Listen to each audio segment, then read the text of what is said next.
Hello guys, my name is Mac. Ngayon, meron tayong eco figure na TP-Link Archer C5000 per 100. So, ngayon, intro muna tayo.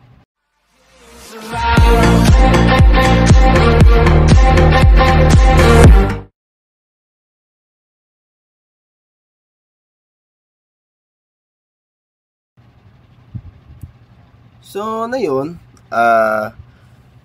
ang unang requirements natin is phone. This phone. Ayan. So, pangalawa, internet. Ayan, internet. Second requirements. Yun lang. Yun ang requirements natin. So, ngayon, ang punta tayo sa likod niya. Ayan. Internet, itong blue port na yan, itong LAN niya, itong blue port na yan, isasalpak natin yung galing sa ISP natin. Ayan, ang gamit ko dito ay Converse. Ayan. Ayan. Ayan. Ayan. Natumba natin na. Ayan. Then, power adapter. Ayan, power DC na to. Isalpak natin sa DC port niya. Kita nyo? Liktad natin. Ayan, DC port. Ayan, power. Salpak natin. Yan. After na salpak, pindutin yung power switch niya. Ito. After magpindot, ayan, iilaw yan. Ayan ang indicator lights niya. Ayan.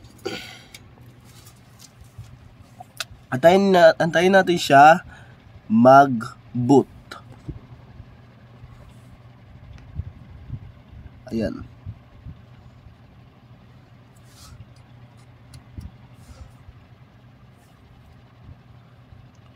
Kaya i-fast forward na natin to.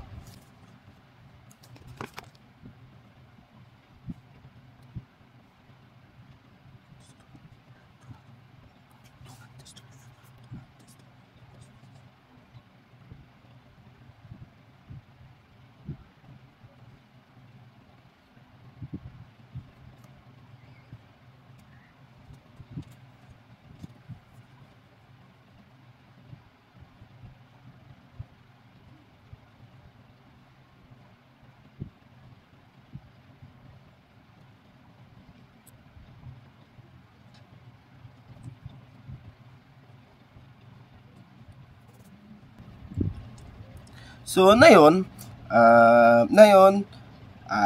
itong phone, this, isa-scan record ko na to. So, 3, 2, 1.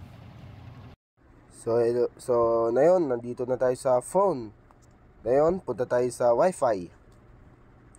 Then, connect tayo sa TP-Link AE8 5G sa 1. Yan, tri-bands kasi siya. Bali tatlong SSID makikita. So, nagpapalagay agad ng password sa administrator. Nakalagay dito is, please set up your wireless router at your C5000 per 100 to connect to the internet first. Dapat nakasalpak ang internet. O nakasalpak naman. To begin, create an administrator password to manage your wireless router at your C5000 per 100. So, itong example password ko. Yan, bahala na kayo maglagay. Nasa sa inyo na yan. Yan, ito na sa akin.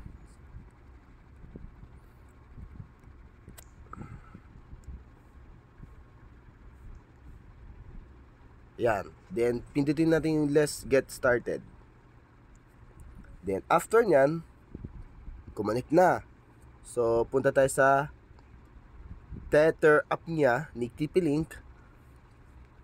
Then, ito yung nasagap natin yung Archer C5000 per 100. Pindutin natin yan. Then, magpapalagay siya ng administrator na password yung ginawa natin kanina. Ito yung nilagay ko kanina. Ilagay nyo. O yung nilagay nyo. Ganyan. Login. After nyo mag-login, ayan, pinapapili tayo. Select your connection type. Is kung nakonekta naman sa ISP mo, dynamic.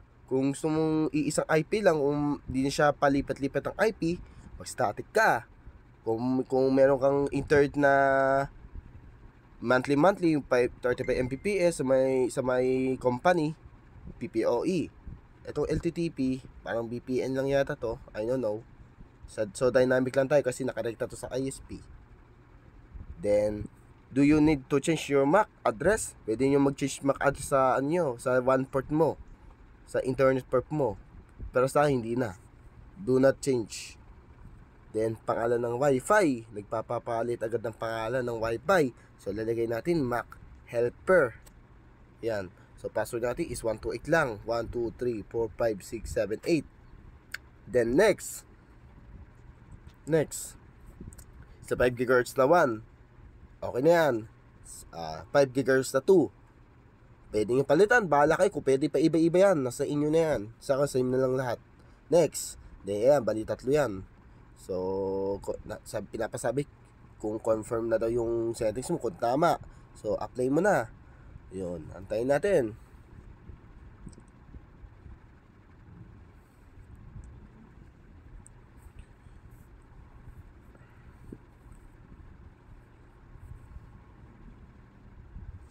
Then nawala yung wifi niya. So na yun, punta tayo sa wifi. I-type natin yung, hanapin natin yung wifi name, yung MAC helper.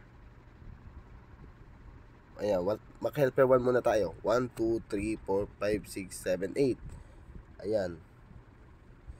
Denied access. Nagano pa yung wifi niya. Denied access pa rin. Naglo-load pa siya. Then access pa rin. So antayin natin. Baka nagbo-boot. Nagano pa yung nagsisave configuration pa siya.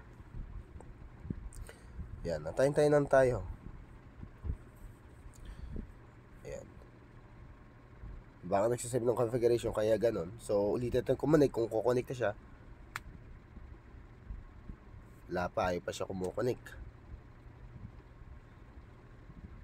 Yan, Cloud B, di na siya masarap. So yan, nakakonect na sa MAC helper 2.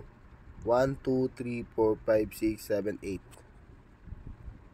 Meron pa siya ng 200, yung yung 2.4 GHz niya pala is 1000 Mbps. Meron siya sa 5 GHz is 2164 yata. I'm not sure eh. Ganun din sa 5 GHz na 2. Ganun din, pero di ko sure kung exact ba yun. So yun. Try natin yung 2.4 GHz. Click natin.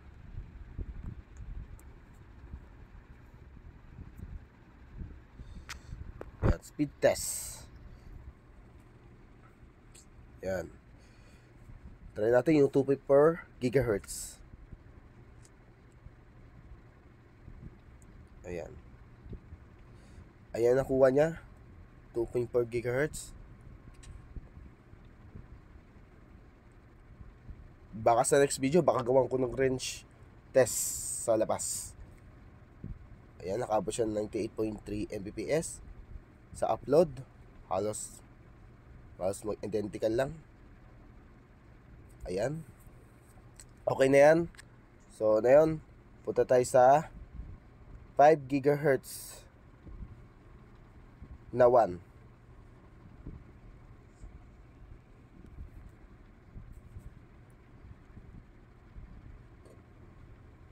Oh. Ang plan pa nito is 200 Mbps ha. Ayan. Yan, sakto lang yan. I-upload. Yan. Ayan, nakuha niya. Try natin sa 5 GHz na 2. Ayan. 5 GHz na 2. 5 GHz na 2. Ayan. Test again.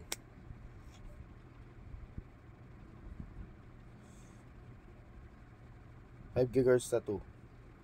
So mukhang identical lang rin naman. Baka isa 5G na gaming, yung isa 5G na regular siguro, pang normal lang. Tapos yung isa 2.4 pang long range. Ganon. So ayun. So ganito na ang result niya. So isisingit ko pala to. I-check natin yung Tether app. Then I'm connected. Halimbawa kung gusto niyo magpalit ng pangalan, so antayin natin. Test connection siya kasi nag-speed test. So finish. Then X natin.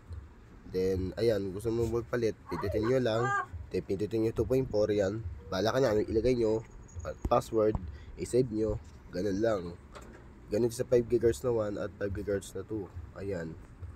Then yung client, kung gusto, ayan yung makita kung sino nakakonect. So ayan. So home care, meron siyang antivirus na sarili sa connection. Ayan, enable nyo lang. Then QoS, kung pang gaming ba, o bala kayo kung ano trip nyo. So parental controls, pwede i-control. Sa tools, ayan, wireless interconnection, ayan, test speed, then network diagnostic, guest network, local, yan, local access na to, pang ano lang to. Then share wifi, TP-Link ID, LED control, connection alerts, operation mode, meron siyang wireless router at access point mode lang. So system update lang, firmware update. Then advance, yung mismong web guide niya. Ayan, meron siyang ayan. So ayan lang. So sa web guide naman niya, i-check na rin natin isa-isa. Ayan, 192.168.0.1. Isisingit ko lang to. Then ayan, nagpapalagay ng email address is email ko kasi nakalink na to sa TP-Link ID. So lalagay ko na yung email ko, i-vlogs ko na lang. Tapos password ng TP-Link ID ko. Then login. Ayan, login conflict. Sige, continue natin. So nakalagay ng pangalan ko dyan sa gilid. So punta tayo sa advance. Ayan yung ano niya, tsura niya. Network, internet.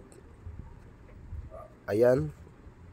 Anong meron mode niya? Big pound cable. Ano bang meron dyan?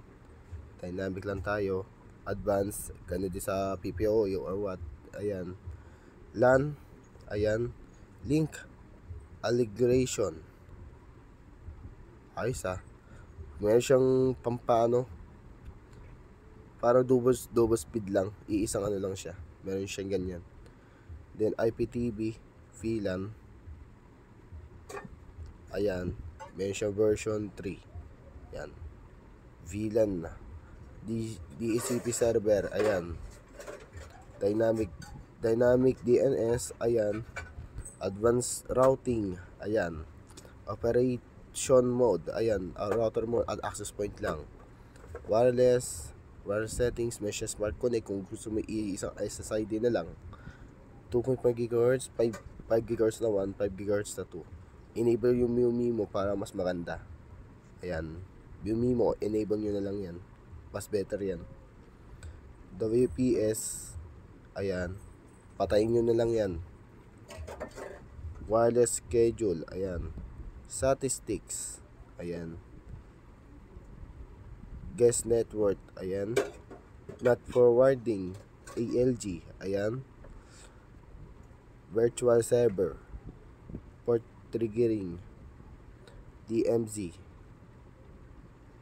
UPnP,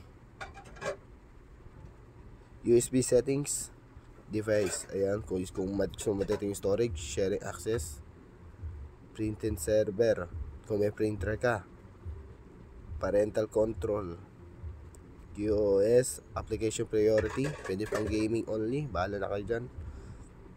Device priority, ayan.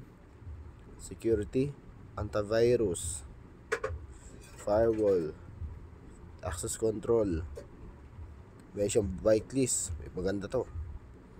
IP MAC binding, IP version 6, VPN server, OpenVPN, PPTV VPN, VPN connection, system tool, time date, ayan. LED control, diagnostic, firmware upgrade, backup and restore, yung backup config nyo, administrator, Ayan, may siyang remote, system log, traffic statistic, and system parameters. Ayan. Ang duplex niya ay hanggang 1000 Mbps lang, 1 gigabit per second. Ayan, may IP isolation siya. Ayan. So, ayan lang. Yan na yung configuration kung paano, at huwag kalimutan mag-subscribe and click bell notification bell. Pag may new video ako, malanotify ko kayo. So ito lang yung ang configuration ni Archer C5400. So ito. Bye bye.